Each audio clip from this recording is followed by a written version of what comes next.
Charlotte's Web. Chapter 3. Escape.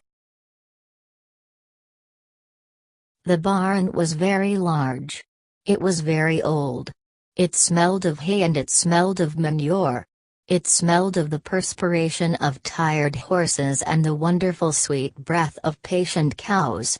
It often had a sort of peaceful smell as though nothing bad could happen ever again in the world. It smelled of grain and of harness dressing and of axle grease and of rubber boots and of new rope. And whenever the cat was given a fish head to eat, the barn would smell of fish. But mostly it smelled of hay, for there was always hay in the great loft up overhead. And there was always hay being pitched down to the cows and the horses and the sheep. The barn was pleasantly warm in winter when the animals spent most of their time indoors, and it was pleasantly cool in summer when the big doors stood wide open to the breeze. The barn had stalls on the main floor for the work horses, tie-ups on the main floor for the cows, a sheepfold down below for the sheep, a pig pen down below for Wilbur, and it was full of all sorts of things that you find in barns: ladders, grindstones, pitchforks, monkey wrenches, scythes, lawnmowers, snow shovels, axe handles, milk pails, water buckets, empty grain sacks, and rusty rat traps. It was the kind of barn that swallows like to build their nests in. It was the kind of barn that children like to play in. And the whole thing was owned by Fern's uncle, Mr. Horner L. Zuckerman. Wilbur's new home was in the lower part of the barn, directly underneath the cows. Mr. Zuckerman knew that a manure pile is a good place to keep a young pig. Pigs need warmth, and it was warm and comfortable down there in the barn cellar on the south side. Fern came almost every day to visit him. She found an old milking stool that had been discarded and she placed the stool in the sheepfold next to Wilbur's pen. Here she sat quietly during the long afternoons, thinking and listening and watching Wilbur. The sheep soon got to know her and trust her. So did the geese, who lived with the sheep. All the animals trusted her, she was so quiet and friendly.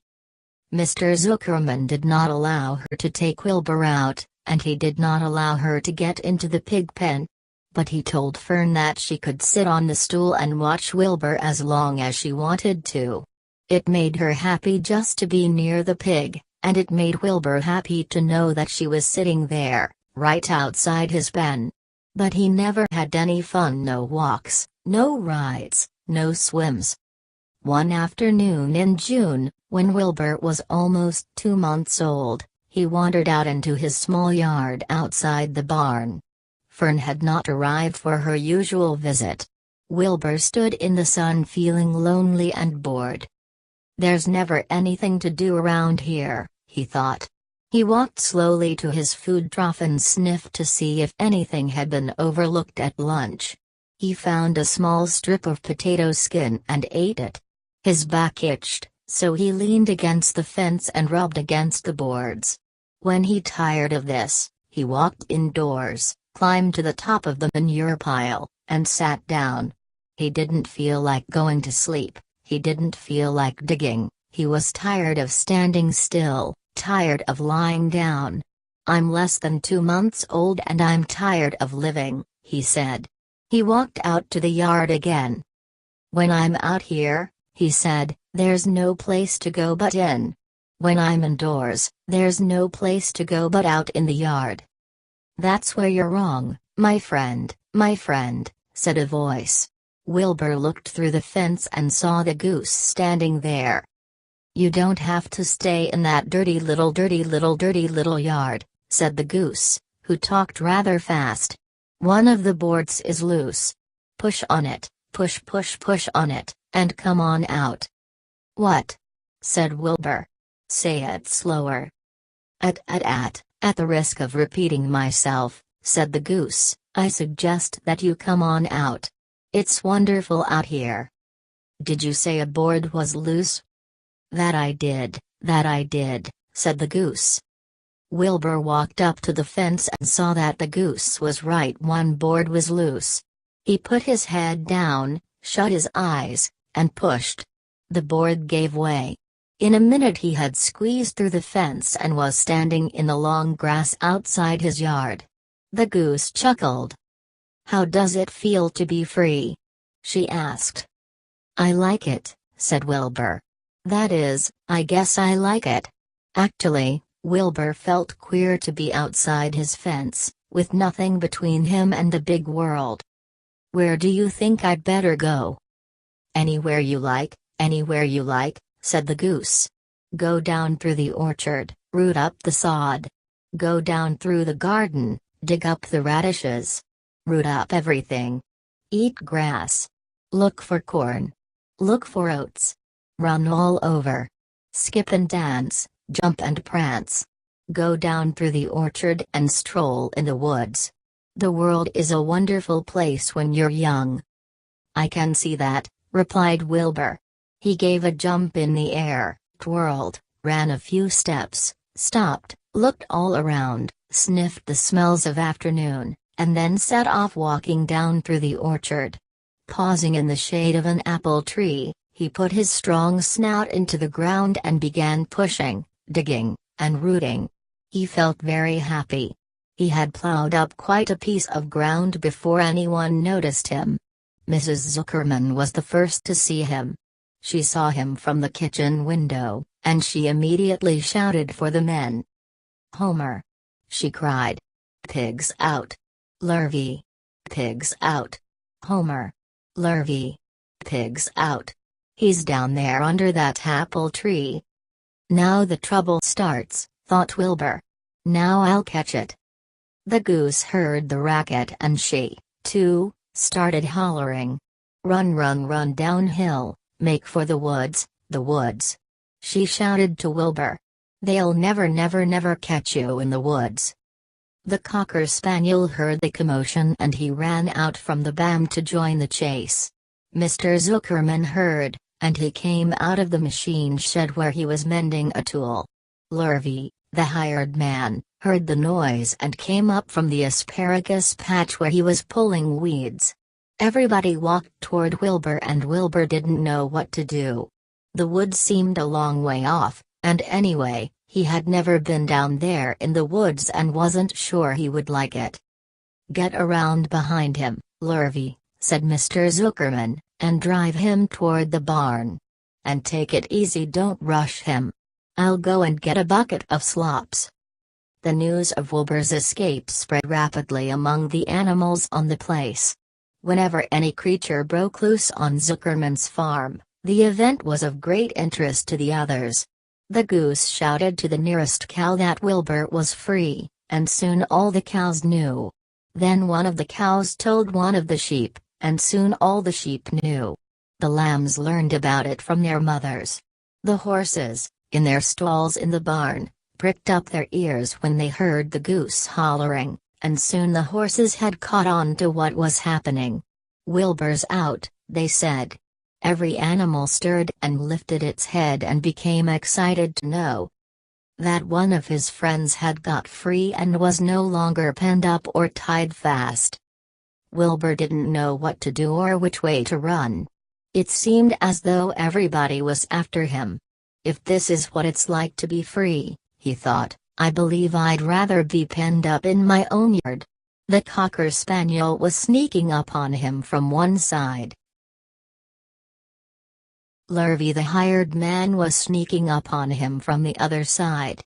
Mrs. Zuckerman stood ready to head him off if he started for the garden, and now Mr. Zuckerman was coming down toward him carrying a pail. "This is really awful," thought Wilbur. "Why doesn't Fern come?" He began to cry. The goose took command and began to give orders. "Don't just stand there, Wilbur. Dodge about, cried the goose. "Skip around, run toward me, slip in and out, in and out, in and out. Make for the woods. Twist and turn."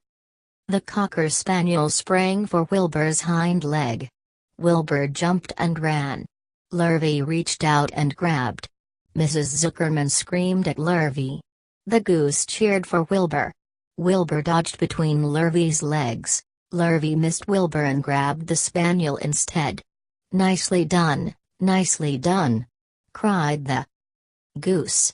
"Try it again, try it again." "Run downhill," suggested the cows. "Run toward me," yelled the gander. "Run uphill," cried the sheep. "Turn and twist," honked the goose. "Jump and dance," said the rooster. "Look out for Lurvy," called the cows. "Look out for Zuckerman," yelled the gander. "Watch out for the dog," cried the sheep. Listen to me," screamed the goose. Poor Wilbur was dazed and frightened by this hullabaloo. He didn't like being the center of all this fuss. He tried to follow the instructions his friends were giving him, but he couldn't run downhill and uphill at the same time, and he couldn't turn and twist when he was jumping and dancing, and he was crying so hard he could barely see anything that was happening. After all, Wilbur was a very young pig, not much more than a baby, really. He wished Fern were there to take him in her arms and comfort him. When he looked up and saw Mr. Zuckerman standing quite close to him, holding a pail of warm slops, he felt relieved. He lifted his nose and sniffed. The smell was delicious: warm milk, potato skins, wheat middlings, Kellogg's corn flakes, and a popover left from the Zuckerman's breakfast. "Come, pig," said Mr. Zuckerman, tapping the pail. "Come, pig." Wilbur took a step toward the pail. "No, no, no," said the goose. "It's the old pail trick, Wilbur. Don't fall for it, don't fall for it. He's trying to lure you back into captivity. He's appealing to your stomach." Wilbur didn't care. The food smelled appetizing. He took another step toward the pail. "Pig, pig," said Mr. Zuckerman in a kind voice, and began walking slowly toward the barnyard, looking all about him innocently, as if he didn't know that a little white pig was following along behind him. "You'll be sorry, called the goose. Wilbur didn't care. He kept walking toward the pail of slops. "You miss your freedom," honked the goose. "An hour of freedom is worth a barrel of slops." Wilbur didn't care. When Mr. Zuckerman reached the pig pen, he climbed over the fence and poured the slops into the trough. Then he pulled the loose board away from the fence, so that there was a wide hole for Wilbur to walk through. "Reconsider, reconsider," cried the goose. Wilbur paid no attention. He stepped through the fence into his yard. He walked to the trough and took a long drink of slops, sucking in the milk hungrily and chewing the popover. It was good to be home again. While Wilbur ate, Lurvy fetched a hammer and some 8-penny nails and nailed the board in place. Then he and Mr. Zuckerman leaned lazily on the fence and Mr. Zuckerman scratched Wilbur's back with a stick. "He's quite a pig," said Lurvy. "Yes, he'll make a good pig," said Mr. Zuckerman. Wilbur heard the words of praise. He felt the warm milk inside his stomach. He felt the pleasant rubbing of the stick along his itchy back. He felt peaceful and happy and sleepy. This had been a tiring afternoon. It was still only about 4 o'clock, but Wilbur was ready for bed. "I'm really too young to go out into the world alone," he thought as he lay down.